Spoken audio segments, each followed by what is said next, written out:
கர்த்தரை தேடுங்கள், அப்பொழுது கிடைப்பீர்கள். கர்த்தரை தேடுங்கள். இந்த மாச தலைப்பு என்ன? கர்த்தரை தேடுங்கள், அப்பொழுது கிடைப்பீர்கள். கர்த்தரை தேட வேண்டும். எப்படி தேட வேண்டும்? நான் ஒரு கேள்வி கேட்கிறேன், எல்லாருக்கும் தெரிஞ்சவங்க என்ன பண்ண டக்கு டக்குன்னு சொல்லலாம். ஒரு மனுஷன், ஏன்னா இந்த கேள்வி கேட்கறதுக்கு முன்னாடி மேசர் ஒரு காரியத்தை சொல்லிட்டாரு, அதனால நான் ட்விஸ்ட் வச்சு கேள்வியில கேட்கிறேன். ஒரு மிருகத்தை தேடி போனவன ராஜாவாக்குனாரு. அதுதான் நான் என்ன பண்ணேன், இந்த வார்த்தையை மேசருக்கு சொல்லிட்டாரு. என்னன்னு, சவுலு பொல்லாத ஆவி அவன் மேல விட்டாருன்னு சொல்லிட்டு அவர் சொல்லியிருந்தாரு. அதனாலதான் நான் ட்விஸ்ட் வச்சு கேட்டேன். நீங்க சொல்லிட்டீங்க. ஒருத்தர் கழுதிய தேடி போனவரு ராஜாவா மாறினாரு. அவருக்கு நல்ல ராஜ போஜனமும் கிடைச்சிடும். சாதாரண ஒரு கழுதிய தேடி போறவங்களுக்கு கிடைக்குமா? ஏன் ஆண்டவர் இப்படி சவுலுக்கு இந்த கிணத்தை கொடுத்தாரு, மகிமை கொடுத்தாருன்னு சொல்லி நம்ம பார்க்கிறோம். அதுக்கு முன்னாடி 2 நாளாகமத்தின் புத்தகம் 15ஆம் அதிகாரம் 3ஆம் வசனத்திலிருந்து வாசிக்கிறோம். இஸ்ரவேலிலே அநேக நாளாய் மெய்யான தேவனும் இல்லை, உபதேசிக்கிற ஆசாரியனும் இல்லை, வேதமும் இல்லை. நல்லா கவனிங்க. இஸ்ரவேல், அதாவது இஸ்ரவேல்னா நம்ம தான். நம்மளுடைய ஜனங்களுடைய வாழ்க்கையில வேதம் உபதேசம் என்ன இருக்கணும்? ஆசாரியர் இருக்கணும். முதல் வசனத்தை வாசிக்கிறோம். அப்பொழுது தேவனுடைய ஆவி ஓதேதின் குமாரனாகிய அசரியாவின் மேல் இறங்கினதினால் அவன் வெளியே ஆசாவுக்கு எதிர்கொண்டு போய் அவனை நோக்கி, ஆசாவே, யூதா பென்யமீன் கோத்திரங்களின் சகல மனுஷரே, கேளுங்கள். நீங்கள் கர்த்தரோடு இருந்தால் அவர் உங்களோடு இருப்பார். நீங்கள் அவரை தேடினால் உங்களுக்கு வெளிப்படுவார். நீங்க கர்த்தரோடு இருந்தா கர்த்தர் உங்களோடு கூட இருப்பார். நீங்க அவரை தேடினால் அவர் உங்களுக்கு என்ன பண்ணுவாரு? வெளிப்படுவார். தேடணும். எப்படி தேடணும்? அதான் சபை கூடி வருகிறதை விட்டுவிடக்கூடாது. நிறைய பேர் கர்த்தரை தேடுறதே இல்லை. ஒவ்வொரு வீட்லயும் ஜப கூட்டம் இருக்குது. இந்த வீட்டுக்கு வரணும், அந்த வீட்டுக்கு வரணும் இல்லை, எல்லார் வீட்டுக்கும் நம்ம என்ன பண்ணோம்? வந்து கலந்து கொண்டீங்கன்னா தேவனுடைய அவர் உங்களுக்கு வெளிப்படுவார். எப்படி வெளிப்படுவார் தெரியுமா? நல்லா கவனிங்க. தேவனை ஆராதிக்க வர நீங்க பாடல் மொழி பாடுறீங்க, ஆராதனை பண்றீங்க, எல்லாரும் நல்லதுதான். ஆனா ஆண்டவருடைய வார்த்தை உங்களுக்கு ஏற்ற வார்த்தை வருகிறதா கவனிக்கணும். உங்களோட கூட தேவன் பேசுறாரா? ஒவ்வொரு ஞாயிறு ஆராதனையிலையும் ஒவ்வொரு ஜெப கூட்டத்திலையும் கர்த்தர் உங்களோட கூட பேசுறாரா பாரு. உங்களுக்கு ஏற்றபடி வார்த்தை வருகிறதா பாரு. சில நேரத்துல நம்ம கடினமான வார்த்தைகள் வரும், சில நேரத்துல ஆறுதலான வார்த்தை வரும், சில நேரத்துல நம்மள உற்சாகப்படுத்துற வார்த்தைகள் வரும். நம்ம என்ன அங்க செய்துட்டு வருமோ அதுக்கேற்றபடி கர்த்தர் நம்ம என்ன பண்ணுவாரு? பேசுவார். ஆனா நம்ம என்ன பண்ணிடக்கூடாது? இந்த வார்த்தை நமக்கு வந்துச்சுன்னு சொல்லி என்ன பண்ணிடக்கூடாது? கடினமா வந்துட போது என்ன பண்ணிடக்கூடாது? வராம இருந்துடக்கூடாது. கர்த்தரை தேடுகிறது என்ன பண்ணிடக்கூடாது? விட்டுறக்கூடாது. லூக்கா 11ஆம் அதிகாரம் 9ஆம் வசனம் வாசிங்க. மேலும் நான் உங்களுக்கு சொல்லுகிறதாவது, கேளுங்கள் அப்பொழுது உங்களுக்கு கொடுக்கப்படும், தேடுங்கள் அப்பொழுது கண்டடைவீர்கள். தேடுங்க. ஆண்டவர் எங்க தேடுவீங்க? வீட்டுல இருந்து கொண்டே தேடுவீங்களா? ஆலயத்துல வந்து கர்த்தரை தேடணும். ஹல்லேலூயா. எங்க இருப்பாரு தெரியுமா ஆண்டவரே? தேவன் வந்து வீட்டுல இருப்பாரு தான், நான் இல்லைன்னு சொல்லல. ஆனா ஆலயத்தில் தேவன் உலாவிட்டு தேவன் என்ன பண்றாரு? இந்த சபையில ஆண்டவர் உலாவுகிறார்.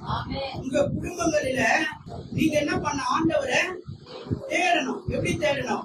முழங்கால் படிட்டு ஆண்டவர் என்ன பண்ணுங்க? ஆண்டவரே என் வீட்டுக்குள்ள வாங்க. ஆண்டவரே, யாரெல்லாம் வீட்டுக்குள்ள கூப்பிடுறீங்க? எல்லாரும் கூப்பிடுறீங்களா? யார கூப்பிடுறீங்களோ இல்லையோ? பாசரமாக கூப்பிடுறீங்களோ, என்ன கூப்பிடுறீங்களோ, தம்பி எல்லாரையும் கூப்பிடுறீங்களோ இல்லையோ? தேவனை கூப்பிடுங்க. அவர் வந்துட்டாருன்னா எல்லாரையும் கொண்டு வந்துட்டார். அவர் வந்துட்டா எல்லாரையும் கொண்டு வந்துட்டார். ஒரு சின்ன உதாரணத்துக்கு ஒரு சின்ன கதை சொல்றேன் கேளுங்க. ஒரு ராஜா என்ன பண்றாரு? மாறு வேஷம் கழித்து அவரு நான் தேசம் எப்படி இருக்குன்னு சொல்லிட்டு வேவு பார்க்கறதுக்காக போறாரு. போகும்போது வழியில என்ன பண்றாங்க, ஒரு திருட்டு கூட்டம் வந்து அவரை காக்க வராங்க. ஆனா ஒரு 4 வாலிபர்கள் என்ன பண்றாங்க, அவங்க அந்த 4 வாலிபர்களை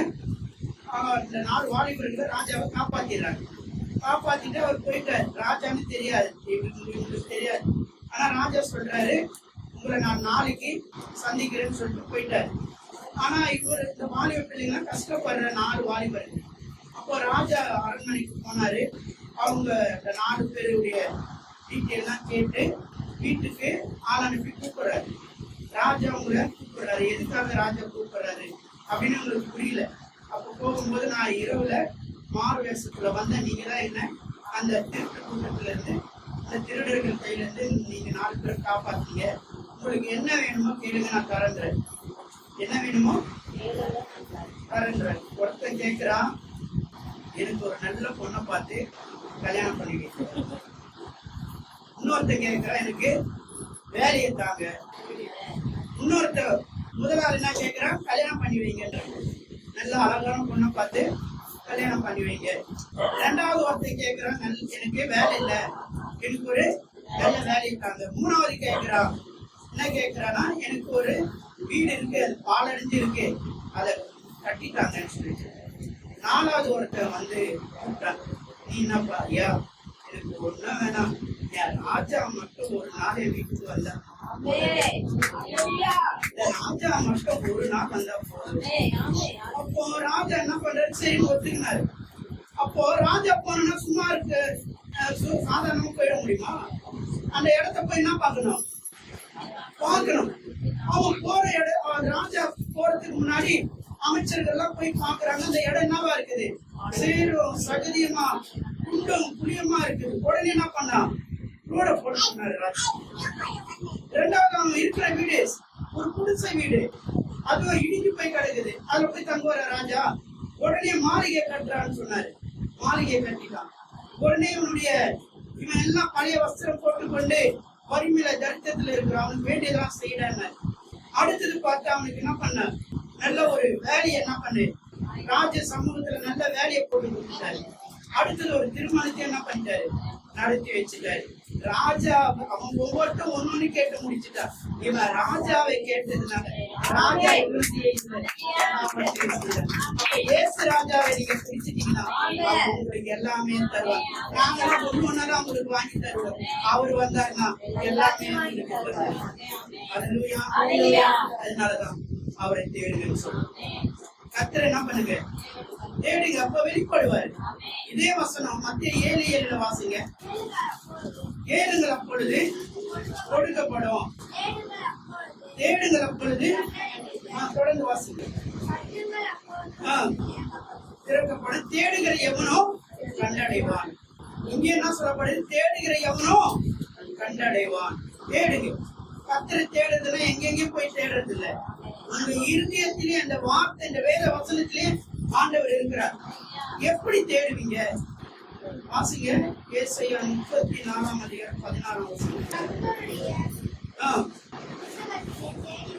தேடி தேடி என்ன பண்ண, வசனத்தை இங்க கொடுக்கிற வார்த்தையை அப்படி கேட்டு அப்படியே போயிடக்கூடாது. என்ன பண்ணோம், தேடி தேடி தேடி என்ன பண்ணோம், வாசிக்கணும். வார்த்தைகளை என்ன பண்ணோம், பயம் இருந்தாலும் சரி, நடுக்க இருந்தாலும் சரி, வியாதி இருந்தாலும் சரி, வேதத்தை எடுத்து என்ன பண்ணுங்க, படிங்க. எந்நேரமும் வேத வசனத்தை தேடி தேடி எனக்கு ஆண்டவர் அனுதினமும் பேசுகிறாரா? ஒரு வசனத்தை நான் உங்களுக்கு ஞாபகப்படுத்துறேன். நீங்க வெளியே போனா என்ன வசனம் வச்சுட்டோம் வெளியில கிளம்புறீங்க, என்ன வசனம் பண்ணுவீங்க? அது என்ன, அது சங்கீதம் 91, அது எது, பாதுகாப்பு. நீங்க வெளியே போறீங்க, சமூகம் சொல்லணும்னு சொல்லிட்டு எத்தனாவது வசனம்,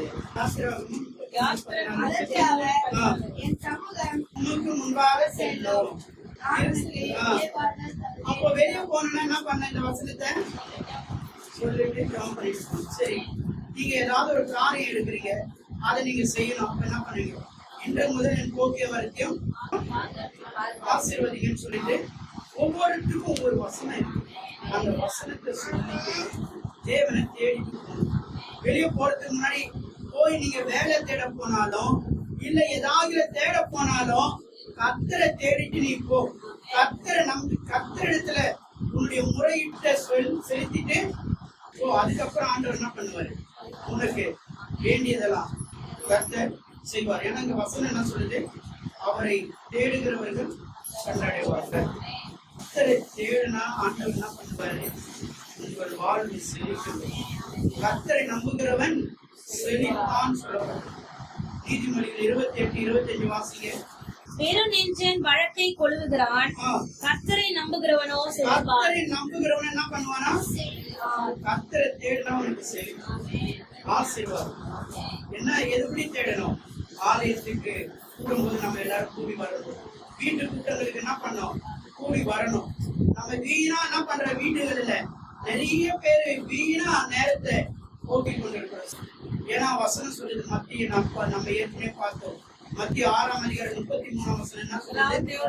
முதலாவது தேவனுடைய ராஜ்யத்தையும் நீதியும் தேடுங்க. கர்த்தருடைய சமூகத்துல வந்து கர்த்தருக்காக காத்திருக்கிறவங்க ஊழியர் செய்யறவங்க நிறைய நேரம் என்ன பண்றாங்க? அதிக நாட்கள் வாழ்றாங்க. உங்களுக்கு கர்த்தரை தேடணும் என்ன வருதா?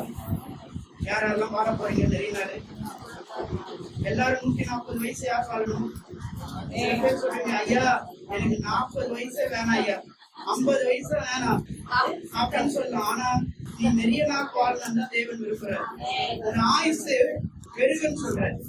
அந்த காலத்துல எல்லாம் பாத்தீங்கன்னா யோபு, ஆபிரகாம் எல்லாம் நிறைய நாள் வாழ்ந்தாங்க. காரணம் என்ன தெரியுமா? கர்த்தரை சரியா தேடினாங்க, கர்த்தரை பற்றி கொண்டார்கள். இன்னைக்கு நம்ம என்ன பண்றோம்? முட்டு வலி வருது, கை வலி வருது, வியாதி வருது, விளைவினை என்ன வந்தாலும் சரி நான் தேடுறதை விட மாட்டேன். நான் யாரை தேட? ஜீவனுள்ள தேவனை தேடுறேன். கர்த்தரை தேடினா வாழ்வு சரி.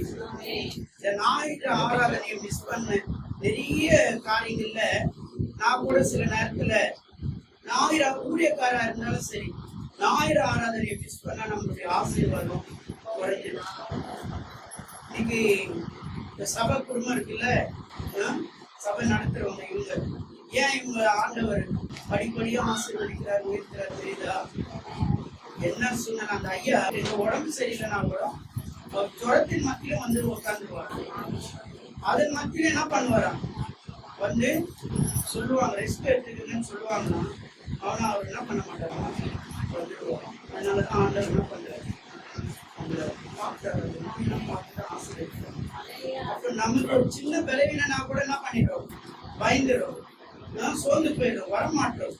ஆனா நம்ம பலவீனத்தின் கர்த்தர் பலனாக சமூவேலின் புஸ்தகம் 9ஆம் அதிகாரம் 3ஆம் வசனத்தை வாசிங்க.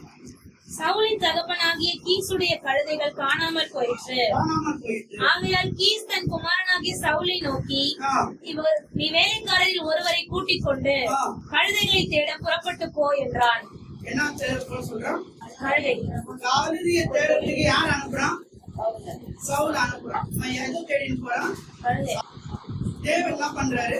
கழுதையை தேடுறதுக்கு. கழுதையை கெட்ட எங்க இருக்கு? கழுதை கெட்ட எங்க இருக்கு? அது எங்க போச்சுன்னு தெரியல. ஆனா இவன் என்ன பண்றான்? அவனோடு கூட போல, அவனோடு கூட வேலைக்காரனை கூட்டின்னு போய் தேடும் போது 5வது வசனம் சொல்லுது, அவர்கள் சூப் எனும் நாட்டிற்கு வந்தபோது சவுல் தன்னோடு இருந்த வேலைக்காரனை நோக்கி, என் தகப்பன் கழுதைகளின் மேலுள்ள கவலையை விட்டு நமக்காக கவலைப்படாதபடிக்கு திரும்பி போவோம் வா என்றான். இப்ப என்ன சொல்றான்? கழுதையை தேடி தேடி அவங்க சோர்ந்து போயிட்டாங்க. இப்போ நம்ம கழுதை தேட வந்த நமக்காக அவர் என்ன பண்ண போறாரு? ஃபர்ஸ்ட் யாருக்காக கவலைப்பட்டு நம்மள தேட அனுப்பிச்சாரு? கழுதைக்காக. இப்போ நமக்காக அவர் கவலைப்பட்டு வேற ஆட்களை அனுப்புறதுக்கு முன்னாடி நம்ம போயிடலாம் அப்படின்னு சொல்றாங்க. அந்த வேலைக்காரர் ஒரு ஐடியா சொல்றாங்க, ஒரு ஆலோசனை சொல்றாங்க.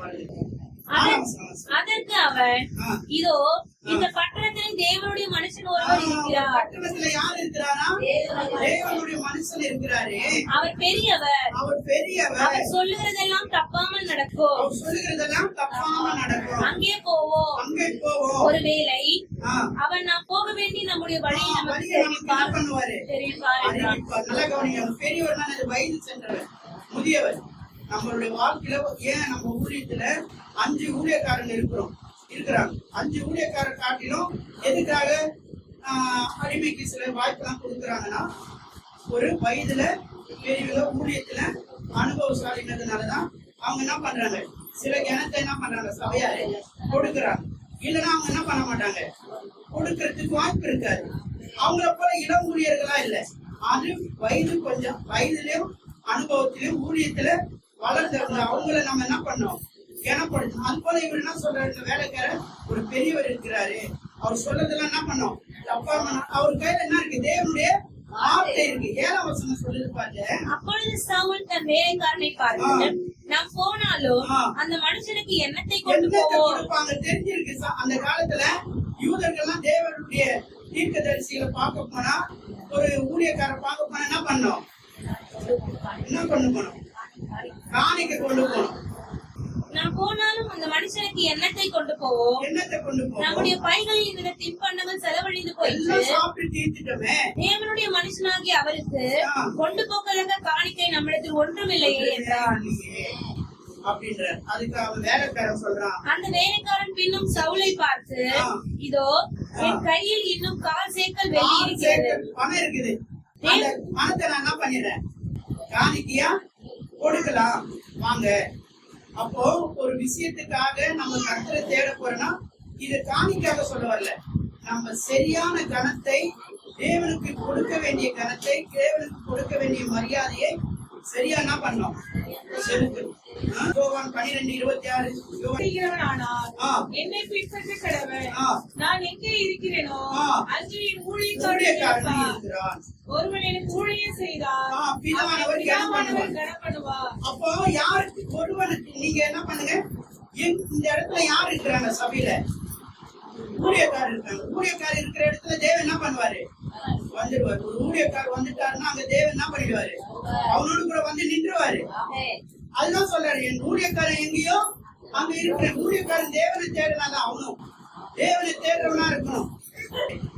அந்த வேலைக்காரன் சொல்றான், என்னிடத்துல என்ன இருக்குது, 4 சேக்கல் பணம் இருக்கு, அதை வச்சு அந்த மனுஷன் பார்க்க போறாங்க. அங்க என்ன நடக்குது முழுமையா நீங்க வீட்டுல போய் படிச்சுக்கீங்க. குறிப்பான வசனத்தை மட்டும் நான் உங்களுக்கு சொல்றேன். சாமுவேல்ல 10ஆம் அதிகாரத்தை மட்டும் 1ஆம் வசனம். அப்பொழுது சாமுவேல் தைல குப்பியை எடுத்து அவன் தலையின் மேல் வார்த்து அவனை முத்தம் செய்து, கர்த்தர் உன்னை தம்முடைய சுதந்திரத்தின் மேல் தலைவனாக அபிஷேகம் பண்ணினார் அல்லவா. கழுதையை தேடி போன அவனை ஆண்டவர் என்ன பண்ணாரு, தேவனை தேட வச்சாரு. தேவனை தேடி போனதுனால அவனை அபிஷேகம் பண்ணியாரு ராஜாவா. முதல் சின்ன காரியத்தெல்லாம் தேட சொல்லுவாரு. சின்ன காரியத்தை தேடி அதுல உண்மையா இருந்தீங்கன்னா ஆண்டவர் என்ன பண்ணுவாரு, அநேகத்துல உத்தமமாய். அது மாத்திரம் இல்ல, சவுலுக்கு ஒரு போஜனத்தை கொடுக்கிறாரு. 9ஆம் அதிகாரம் 22ஆம் வசனத்துல பாருங்க. சாமுவேல் சவுலையும் அவன் வேலைக்காரனையும் போஜன சாலைக்குள் அழைத்துக் கொண்டு போய் அவர்களை அழைக்கப்பட்டவர்களுக்குள்ளே தலைமையான இடத்துல இவங்க எதை தேடி போனாங்க, கழுதையை தேடி போனவங்க அங்க விருந்து ஆயத்தம் பண்ணிருக்கு. அது யாருக்கு, பிரபுகளுக்கும் ராஜாக்களுக்கும் உண்டு பண்ண விருந்துல இவங்களை முதன்மையா வைக்கிறாங்க. வாசிக்க தொடர்ந்து 23. பின்பு சாமுவேல் சமையல்காரரை பார்த்து, நாங்கள் உன் கையில ஒரு பங்கை கொடுத்து வைத்தேனே, அதை கொண்டு வந்து வை என்றான். திருப்தியான உணவு இயேசுவை தேடி வந்தவங்களுக்கு 3 நாள் பிரசங்கம் பண்றாங்க. 5000 பேருக்கு உணவு கொடுத்தாங்க. வழியில சோர்ந்து போவாங்கன்னு சொல்லிட்டு, நீ கர்த்தரை தேடுவதற்கு நீ என்னென்ன முயற்சி எடுக்கிறியோ அத்தனை முயற்சியும் அத்தனை பிரயாசத்தையும் கர்த்தர் உனக்கு வாய்க்க செய்வார். உனக்கு கிடைப்பது கர்த்தருடைய பந்திக்கினராய் நாம் கடந்து போக